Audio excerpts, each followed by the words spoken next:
Support for this podcast comes from Frito-Lay in the 2023 Snack Bracket Championship. The Frito-Lay Snack-It Challenge is underway, and fans are voting on their favorite snacks to crown champion. We're talking about prime-time matchups between the best 64 snacks in the land. Will Ruffles Ridges reign supreme? Can Doritos defend their dynasty? Or will Smart Food use their smarts for a surprise upset? Only you can decide. Get in on all the action for a chance to win up to $1,000 or a year's worth of snacks. Let your snacks be heard. Just go to fritolaysnacket.sbnation.com to vote and enter for a chance to win. No purchase necessary. Sweepstakes ends April 3rd, 2023. Void where prohibited. Year's worth of snacks awarded in the form of 52 coupons, each good for one bag of chips. See official rules at fritolaysnacket.sbnation.com. The Black and Gold Banneret podcast is brought to you by the Unger Real Estate Group, powered by eXp Realty, proudly serving Orange, Seminole, and Lake counties. Call 407-790-9957 or visit WeSellOrlando.net.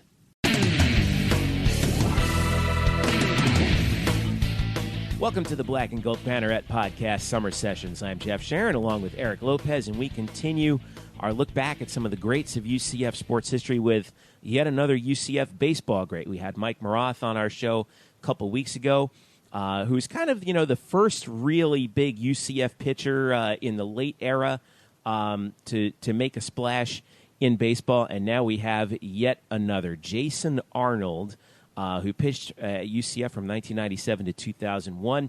Was drafted by the New York Yankees, played in the minors for 6 years, and is now the head baseball coach at Eastern Florida State College out in Brevard County. And he joins us on the Black and Gold Banneret podcast Summer Sessions. Eric Lopez, you've known Jason for quite some time, and put into perspective for just before we go to the interview. Just how much Jason means to UCF baseball from a historical perspective. I would argue he's the best player of all time at UCF baseball during his time. I mean, he did it all. He closed. He was an All-American type pitcher.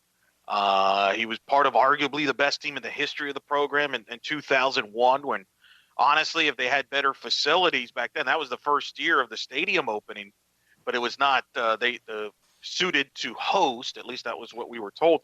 If they had the facilities to host, I think they could have gone to Omaha. I think they were that good. They had a 1-2 punch with him and Justin Pope that is still, to me, the best 1-2 punch UCF baseball's ever had. He's a Hall of Famer in 2006. To me, he's on that Mount Rushmore. If you did a Mount Rushmore of UCF baseball, he's there. And he's had a heck of a career. He played in the minors. He's coached in college level. I mean, I remember I interviewed him when he was the assistant at Bethune-Cookman, and they played at UCF. I want to say it was 2009 or 2010. I don't remember the year, but it was one of those years where Bethune and it was his first time coming back to UCF, and I actually got the interview. I got a one-on-one with him, and I interviewed him. It was after because it was a 2-game midweek. So they played, I think it was like a Tuesday and a Wednesday. So what happened was I was able to get an interview with him after the Tuesday game, and I had a lengthy interview with him, and he was very in-depth and retrospective and obviously of his time at UCF, and it was cool to see him. I've stayed in touch with him since. He's went on to Georgia State, and now he's got a new position that we'll talk about. But it's fascinating. I've stayed in touch with him through all these years, and I can honestly tell you that the last couple of years, I've seen him even more involved, and in fact, he's been going to UCF baseball games in the last couple of years. Because of Greg Lovelady, I think it's embraced the entire alumni, which we've talked about in past episodes. But I mean, Jason, to me, you can't have a Mount Rushmore, in my opinion, of UCF baseball without Jason Arnold in it, because he did everything you could do. He was a dominant closer. He was a dominant starter. He was one of those guys that if he had the ball, you felt very good about your chances to win on that day. One of my biggest regrets, not that I had any control over it, was the fact that I came to UCF in the fall of 2001. So I missed the Jason Arnold and Justin Pope by 1 year. And everyone, I remember, I did play-by-play for UCF baseball for all 4 years that I was there at UCF. everyone talked about how great those guys were, and I regret the fact that I never got the chance to see them. I was excited, of course, that Jason was in the Yankee system, and I followed him religiously when he was. And actually, we talked about this in the interview that, believe it or not, I saw him at a little bit later in his career in 2005 in Syracuse when I was in grad school, and he was playing for the Syracuse, then called the Sky Chiefs, along with another UCF baseball legend, Chad Mottola. So we're going to get to talking about that in a little bit with Jason. But first, I just want to remind you to make sure you follow us at blackandgoldbanneret.com. We are the new UCF Knights home on SB Nation. For more on that, make sure you check out our website and all the details that we have on that coming up. We're going to see some new things coming along as we approach football season and into football season. You can follow us on Twitter at UCF_Banneret, and you can also follow me at Jeff_Sharon and Eric at Eric Lopez Elo. Follow us on Facebook as well, Facebook.com/blackandgoldbanneret. Subscribe to this podcast if you don't already on iTunes, Google Play, SoundCloud, Stitcher, and tune in. All right, Eric Lopez, let's get to it. Here is our interview with Jason Arnold from UCF Baseball, now the head coach at Eastern Florida. And joining us now, a UCF legend, longtime pitcher, went from UCF all the way to the New York Yankees, had quite a career in baseball, and has now gone into coaching. And he was just this year named the new head coach at Eastern Florida State College. The great Jason Arnold joining us here on the Black and Gold Banneret podcast. Jason, thank you so much for joining us. What's up, man? Hey, man, I'm glad to be here. I appreciate you guys having me on. Thank you so much for having us and spending some time. You know, you're at EFSC now. You coached at Satellite, which I think that was your alma mater, right? You went to Satellite. No, I went to Melbourne. Oh, you went to Melbourne. Yeah, right over the bridge. Yep. Oh, that's all right. We won't. I'm sure they won't hold that against you, but no worries.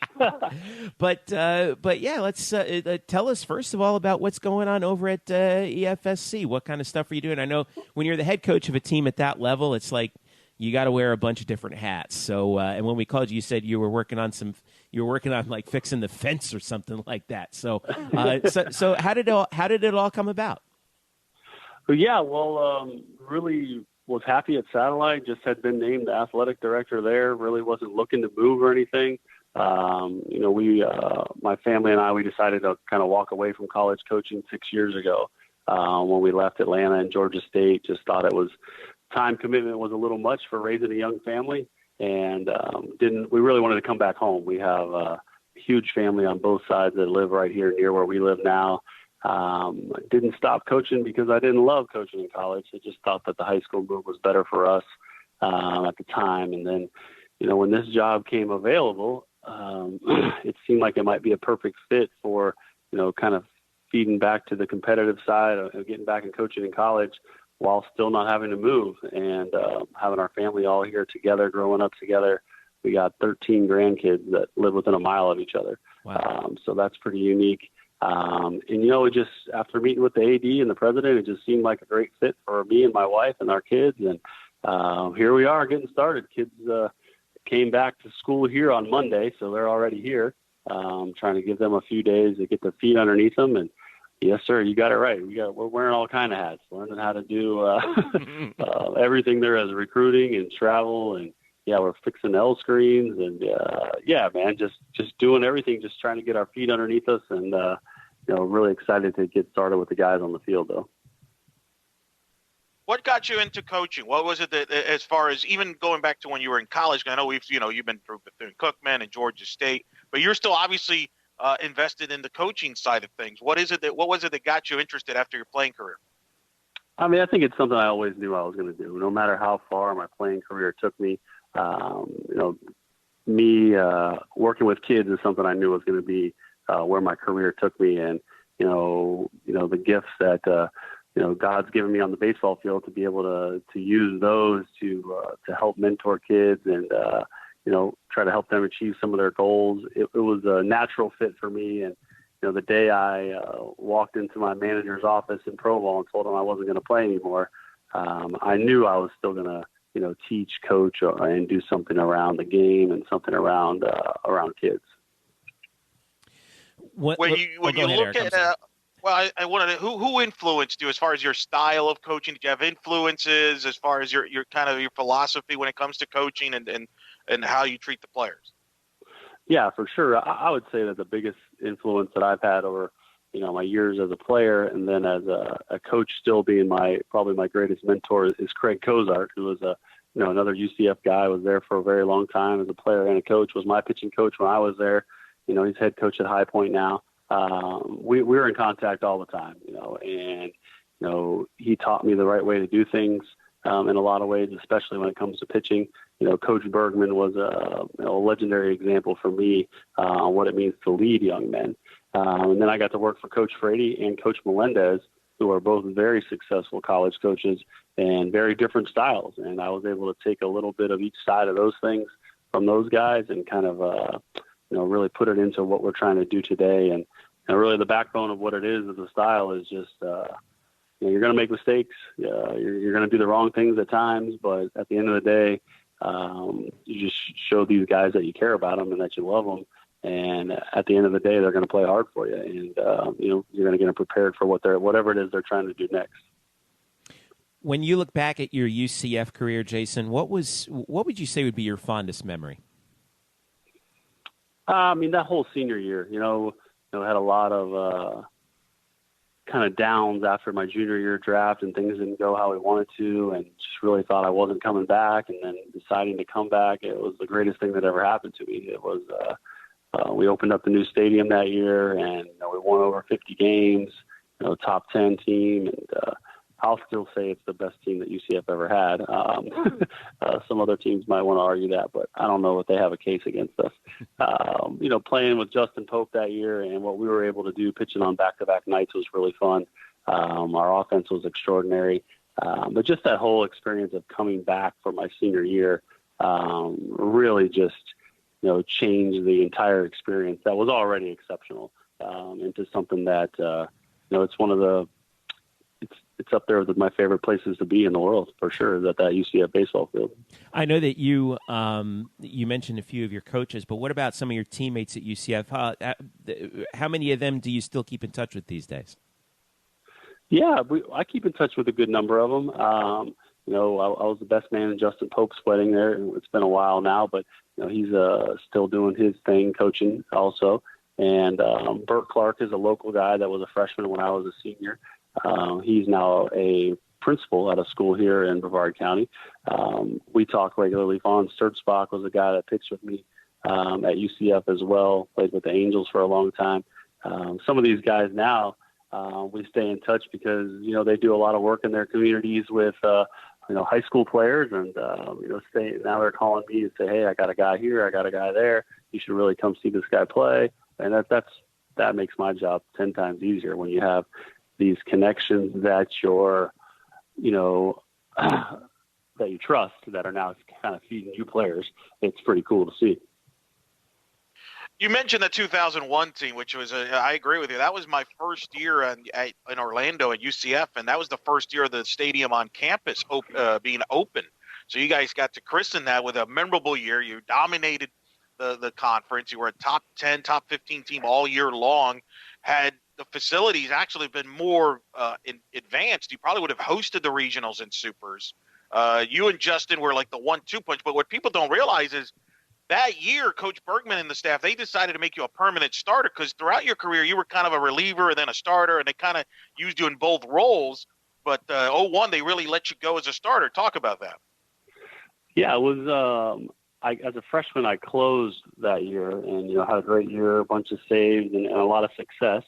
And then so we stayed in that role mostly my sophomore and junior years, and I loved it. It's an adrenaline-filled role, and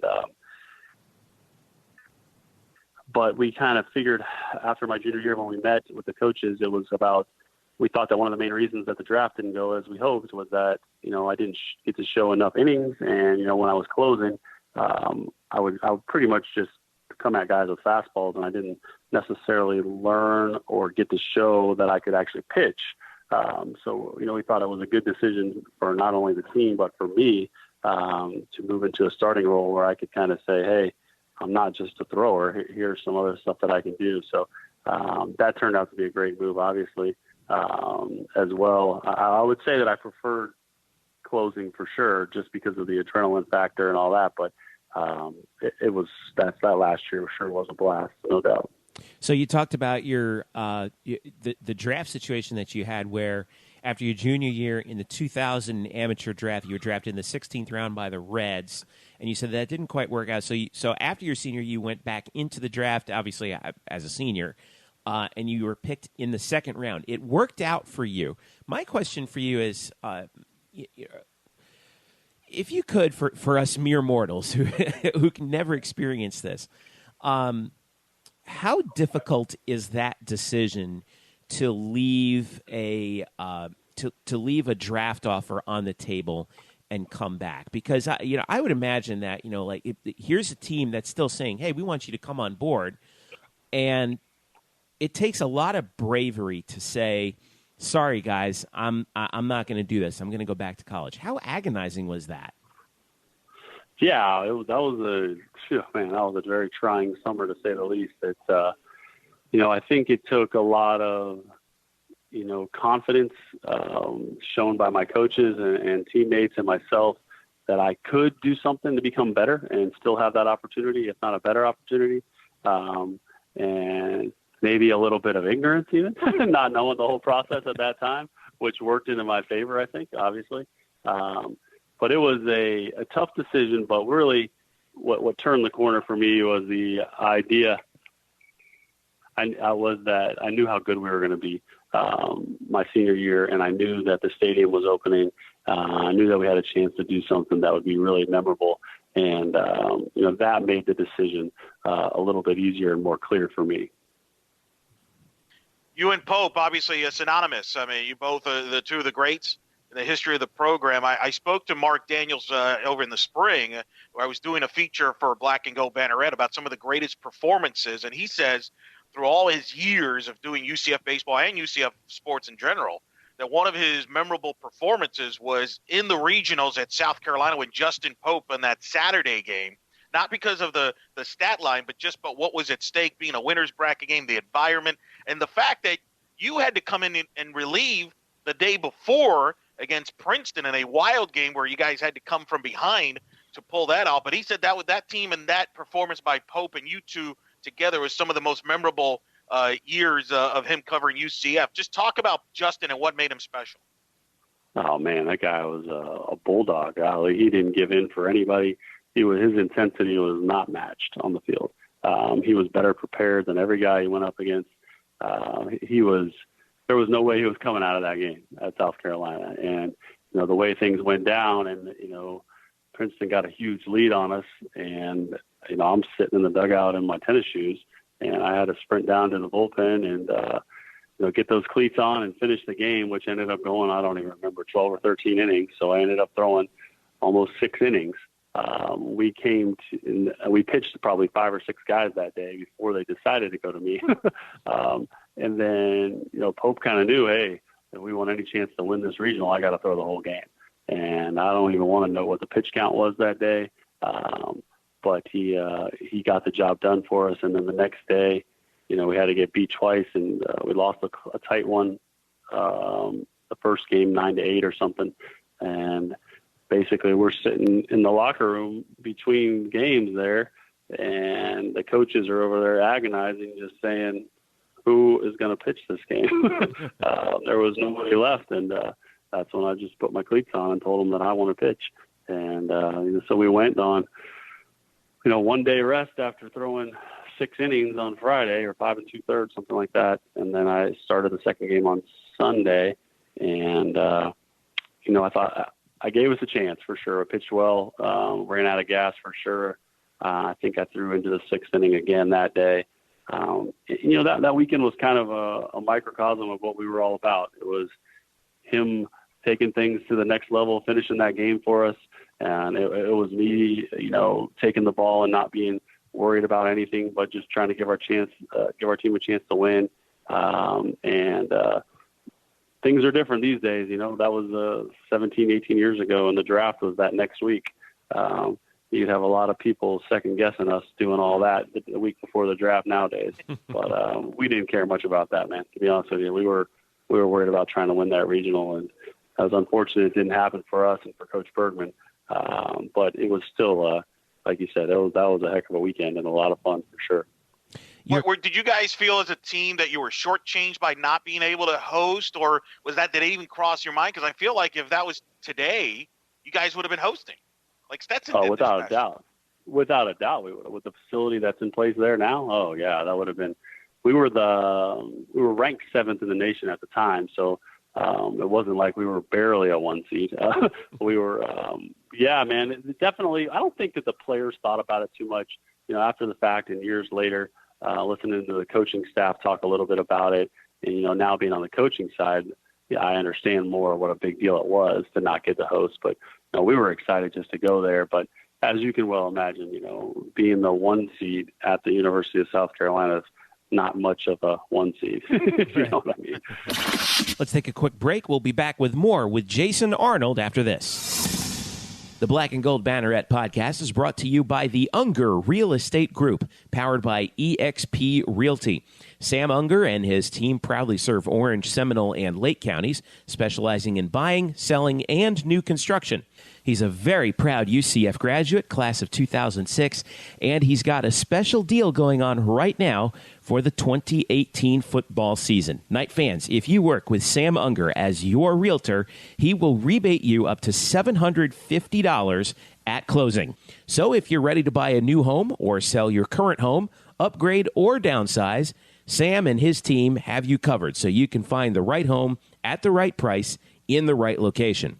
So give them a call right now at 407-790-9957. Again, that's 407-790-9957. Or visit on the web at WeSellOrlando.net. Again, that's WeSellOrlando.net. You can also reach them on Facebook at facebook.com/WeSellOrlando. Get in touch with the Unger Real Estate Group today and make finding your dream home a reality. Hello, Night Nation. I'm Andrew Fegley. And I'm Trey Strelko. Where are we? This isn't our usual spot. It looks like we've landed in the Black and Gold Banneret podcast. Oh, yeah. I've heard of those guys. Nightline has UCF sports covered. Week in and week out, we bring you interviews with newsmakers and in-depth analysis of UCF sports. Subscribe to our weekly podcast on iTunes, SoundCloud, Stitcher, or wherever you get your podcasts. Be sure to subscribe to Nightline on YouTube, like us on Facebook, and follow us on Twitter at UCF_Nightline. Trace, can we go back to the 1148 studios now and start working on our next all-new Nightline? How do we get out of here? Go Knights! Charge on. Now back to you guys in the Black and Gold Banneret podcast. Welcome back. Let's return to our conversation with former UCF pitcher and now the head coach at Eastern Florida State College, Jason Arnold. Tell us about your minor league experience. You were in the minors from 2001 to 2006. You were at various different levels. You were in the Yankees organization, which was the team that drafted you right after your senior year. Spent some time in the Oakland system, and then you finished up with Toronto. Tell us about the life of a player who took the path that you did, and how many other guys that you saw who could just continue to chase the dream. Yeah, so for me, I was a little bit older, being a college senior when I signed. So I was able to have a lot of success early on and move through the system really quickly. Got traded in my first full season. That first short season and the next full season was really great. Everything was relatively easy, to be honest with you. I felt good about everything, and then I got traded again, and getting to AAA rather quickly, and the guys were just a lot better. To be honest with you, I didn't make the adjustments that I needed to make. Frustration kind of set in on the first time that I had extended failure in my career, and I wasn't real good at handling that. You start thinking about how old am I now? Do I want to start a family? And all these kind of negative thoughts that keep you from doing your job start going through your head. And ended up having a real bad season that one year. This was a year after I got hurt. So I missed most of the year before with a shoulder injury, but came back. I was healthy. There was nothing wrong there. I couldn't mentally get over, the adjustments that needed to be made at that level. Was very frustrated going into my last off season and thought about walking away and decided not to because, once you do that, you're never going back. And I really gave myself every shot that off season and got myself in really great shape, had a great spring training, started the season very well in 2006. And, I think I was probably 7-8 weeks into the season and still was kind of miserable. I think I had a 1-something ERA at the time that I walked away. Yeah. But I was very glad that I went back and gave myself that opportunity again, and had some success again. That way, when I was still unhappy, it was kind of the idea was, hey, you're not just miserable because you're doing bad. I didn't want to walk away with that idea in my head. And, we were just ready to be home, and I was ready to move to the next phase of my life. I was tired of traveling around, and, the idea of being a big leaguer had kind of faded in my mind. It wasn't as most guys don't understand it, to be honest with you. It's the minor leagues is a tough road. There's no question. Yeah. I don't regret it. It was the right move for me. Much like going back to UCF for my senior year, I'm not sure I'll advise some of my guys the same path that I went later on. But I knew that this was the path I wanted to go and work with young guys and try to help them pursue their dreams. And, we were able to we have a beautiful family now with 3 kids, and we're very blessed. And I haven't had much regret at all about that decision. My regrets come with, what if I would have worked harder? What if I would have did this? Those are some of the things that you constantly think about. But walking away at the time that I did was definitely the right move for us. One of your teammates in 2005, the year before your final season in Syracuse, was Chad Mottola, a fellow UCF ball player. How tight were you guys when you got up to freezing cold Syracuse for that time together? It was pretty neat, to be honest with you. Chad was at UCF, 8 or 10 years before me, and he was, had some big league experience and truly, a professional baseball legend, if you will, even at that time. And then obviously now, with the jobs that he has now, he's even, possibly even doing better. But we spent a lot of time together up there, talking in the training room and, exchanging stories about what UCF was like for him versus what it was like for me. And that was a big difference just in the school itself, the enrollment, the facilities. And, it's kind of the same way now when I talk to, a guy that's playing for UCF now, it's the same thing. It's such a different facility. The enrollment's so much bigger. The campus is so much bigger. So it was neat to kind of to spend that time together. And he's just a great guy, man. And he's had a great career. And, both of us in different capacities as, what we can say is that, baseball has provided a livelihood for both of our families for many years. And that's something to be proud of and something to feel very fortunate for, because a lot of guys don't get to do something that they love for their whole life, Yeah. Yeah, no doubt about that. What made you decide to come to UCF to play baseball, and what does it mean when you got inducted into the UCF Athletics Hall of Fame in 2006? Well, coming to UCF was, back then in 1997 now, or over 20 years ago, the recruiting process is much different than it is now, where these kids are in front of tons of schools all the time at these big events. It was kind of Brevard County over here was a little bit more like a hole in the wall. And you had to get found. And Coach Frady came out and saw me pitch, and it was a perfect fit for us. It was an hour away from home, close enough where I can come back if I need something, farther enough away where mom's not showing up every day. It was a great fit for us. I would really wanted to stay in Florida and wanted to be a Division I guy. I thought I was a Division I guy, and it really wasn't that tough of a decision. It was a lot later decision, but kids don't now. These kids are committing at 15, 16 years old. So, but it was much later. But as far as the Hall of Fame goes, I mean, that's probably the neatest honor that I've ever received in my life. And, to know that I'll always get to be in that with so many legendary UCF players and coaches. It's something that I'm really, really proud of. My kids are old enough now where, we've been over there and they got to see some of that stuff, and, they think Dad's pretty cool now. So all that stuff's pretty neat for me, but really just what UCF gave to me was opportunities that are, basically limitless. And I can look back on those years as the foundation for everything that I am today. And to be inducted with that group of people that's there is just an amazing experience and something I'm super proud of.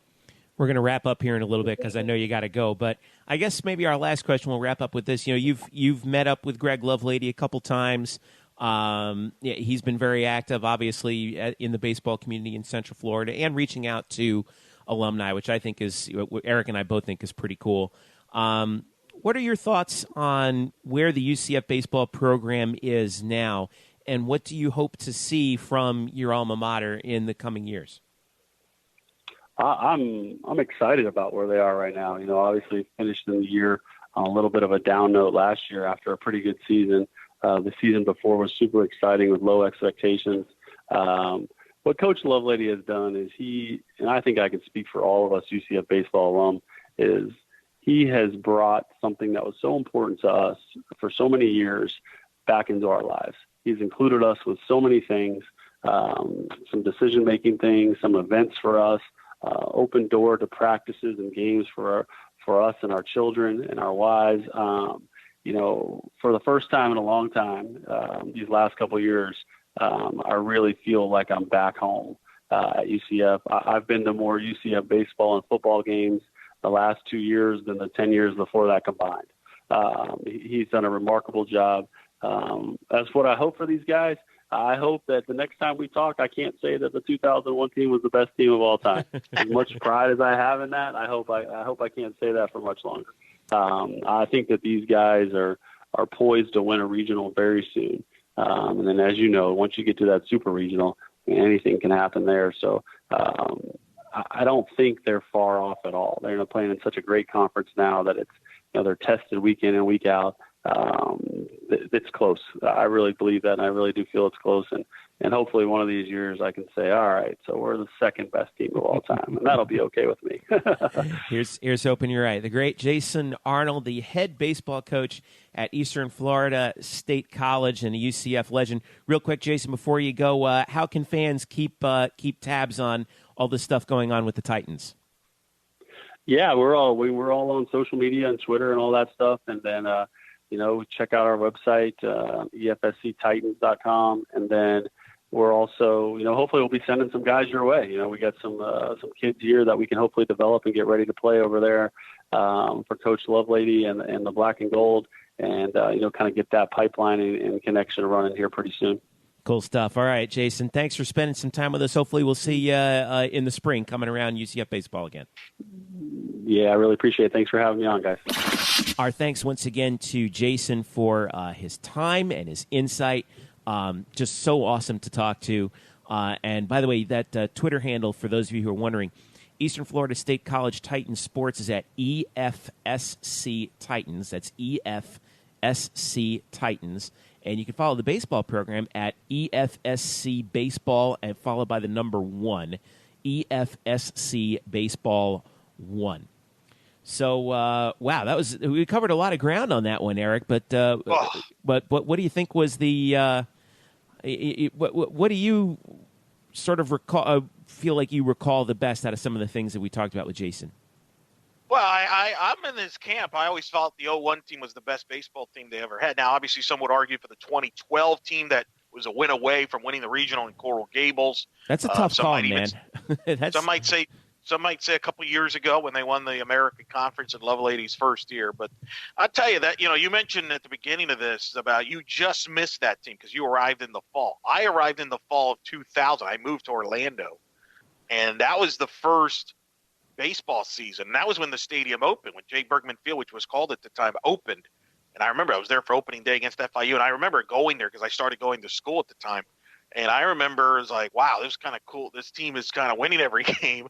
And it was just a special group Arnold and Pope at the time. And I was fortunate to do a few games there because I was trying to figure some student broadcasting at the time. And that was a special group. But the biggest takeaway, the two biggest takeaways from the interview, number one, the pride that he has in going into the UCF Hall of Fame. Yeah. And I've said this again. We haven't had a Hall of Fame since 2015. I think there's some renovations going on and stuff like that. And They're I don't know supposedly going to put it in week. that new building that's going up in between the field house and the Wayne Dench Weight Room Center. So. Right. And my guess would be that they're waiting for that to complete, right, to bring back the Hall of Fame. Would you say that's probably the reason why we haven't had one since 2015, that they're kind of focused, that would be my guess. Yeah, I have no actual confirmation of that, but I think the same thing. Yeah, I would guess that that's probably the reason. But they need to have that back. I mean, you could tell the pride, and you and I got to go to the Hall of Fame in 2015 and cover that, and it means a lot to the players to be honored after, usually 10 years afterwards, and a guy like Jason get honored. And then, so I think that we need to get the Hall of Fame back as soon as possible, because I think there's a lot of athletes right now that are not in the Hall of Fame that should, and you could sense the pride. And I think I've talked to other players that are in the Hall of Fame. It means a lot to them, and I think that we need to get that addressed as soon as possible, as best as we can. And then the second thing is the fact that Greg Lovelady, and we had the same conversation with Mike Marath, Jeff, but the pattern is consistent. All the alumni is back at supporting the baseball program. Did you just the way he talked about Greg and how they're invested in not only the baseball program, but just the entire department? They feel that they're a part of it again, that that people have embraced them. It's amazing what a little gesture, like just, hey, why don't you come back and come to a game in here, and we'll try to take care of you. It's amazing what a little gesture, what Coach Lovelady has done, can do. Pretty remarkable stuff to me, that what Greg Lovelady's work has done behind the scenes with this baseball program, and to get the alumni back with this baseball team. And then he set the tone when he got here. I remember talking to Greg about it. That was one of the things he did when he got here, was he emailed all the alumni saying that we want you involved, you're important to us, and we want you back. And I remember before his first game as coach, that was the night where they brought back all the alumni, and they all watched that opener. And boy, they've all bought in, Jeff, and that struck me. The way that Jason spoke so well about it was amazing to me. Yeah. We've seen this sort of pick up in the last few years. Greg Lovelady's doing his part with baseball. We've seen some really great softball alumni things, which I know you've been a part of, that have come around. Volleyball has been very active in getting its alumni back on board over the last several years. Actually, was it earlier? We're recording this on Wednesday, August 15th. Yesterday, Asante Samuel dropped by UCF football practice, and Coach Josh Heupel sent out a tweet about how the quote from Josh was, "It's critical for our players to understand how this program was built and know the greatness that has come out of it." And I thought, that's absolutely right, because UCF football in particular has only been around for 39 years. All the other programs are not that much older, to be honest with you. But there's a lot of history that has happened in UCF athletics in such a relatively short amount of time. And I think that needs to be celebrated. And it starts with the guys at the top, the coaches. And I think they get that. And I think that's really important for UCF to make this next leap into the pantheon of collegiate sports programs in general. Yeah, I don't think there's any question about that. I think we've had a lot of great players here before. Let's not act like we just showed up. I always, I get it. Most athletic departments, most schools, we'll always talk about the future and what is now and this or that. But, there was things that set up where you're at now. And I think that can't be forgotten. And, look, the baseball program has as good of a tradition as any team on campus. Agreed. Any tradition. And again, I still believe, if you ask me, baseball is the program that's the most likely to win a national championship, a legitimate national championship where there's no questions or claims or debates, because they can get to Omaha and they have the abilities. And that was the thing. I remember in 2001, that was the thing that was disappointing, was they didn't have the facility to support that team at that time. It wasn't good enough to host, because I think if that team would have hosted the regionals. They would have won their regionals because they had the 1-2 punch. They probably could have gotten to Omaha. That was the year that Miami won the national title against Stanford. And I remember UCF, had they won the regional, they would have played Stanford.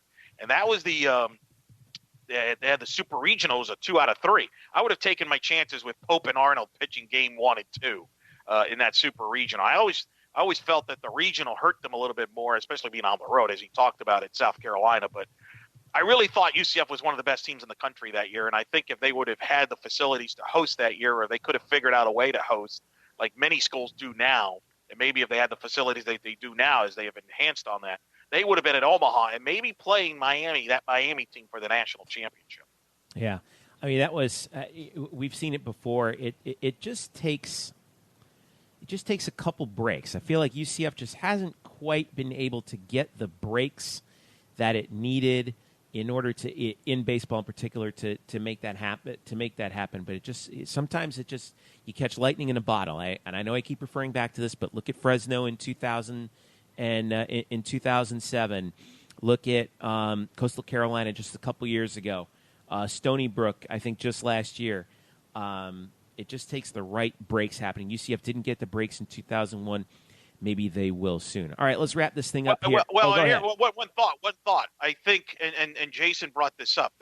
They're in a league now in the American Conference, which you have covered over the last few years for the American Digital Network. You've covered the tournament. You've seen the depth of the league. They're in a league where if you win the regular season title, or at least are right there at the top, odds are you're in great shape to host. You look at Houston has hosted. East Carolina hosted this past year. Some people felt UConn, if they would have had better facilities in their situation, they would have hosted this past year. So what I'm saying is if UCF is successful in the American, I actually think they're almost a mortal lock to host with the renovations they're doing with the baseball stadium. In 2001, remember, they were at the TAC, which is obviously now known as the A-Sun, which, no disrespect, it was a fun league, and Stetson was good and things like that, but it's nowhere near as good as what the American is now. So it was pretty good. It was probably as good in baseball as anything else. And for UCF at that time to be as high as number 7 in the country coming out of the Atlantic Sun Conference was, I mean, miraculous is the word that comes to mind. Well, it's right. And for college baseball fans, I mean, you saw what Stetson did this past year where they won the A-Sun and they got to host a regional and lost to North Carolina in the Supers, but they had top-notch pitching. They had a first-round draft pick and Logan Gilbert and things like that.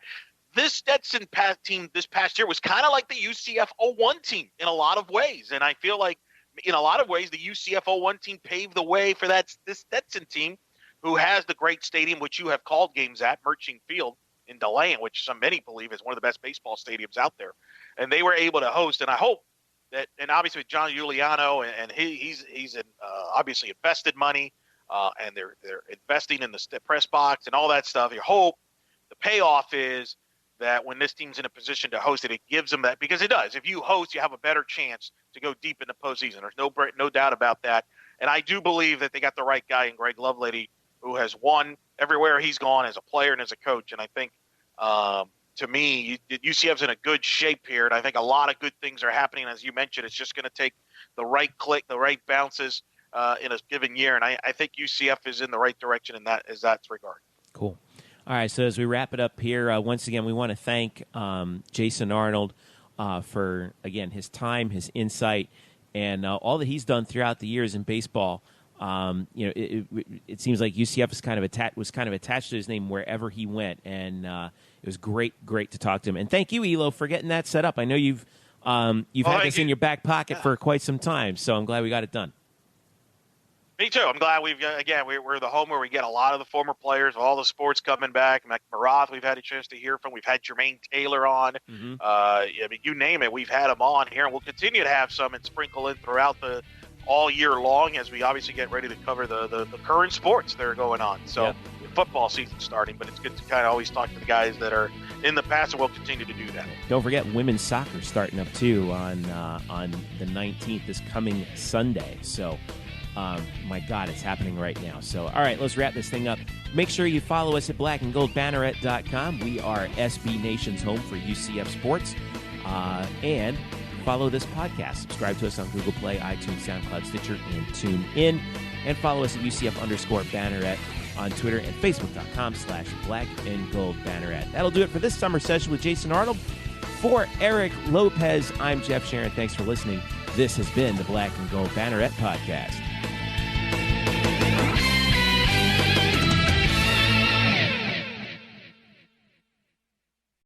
Today's episode is brought to you by Cars.com. With over 2 million vehicles and 50,000 more added every day, Cars.com will match you with the perfect car for you, your budget, your life, your style. And if you're ready to say goodbye to your current car, Cars.com will get you an instant offer to cash it in. Just start by entering your license plate and get matched with a local dealer who will write you the check. So whether you're looking to buy or sell, just go to Cars.com. It's magical.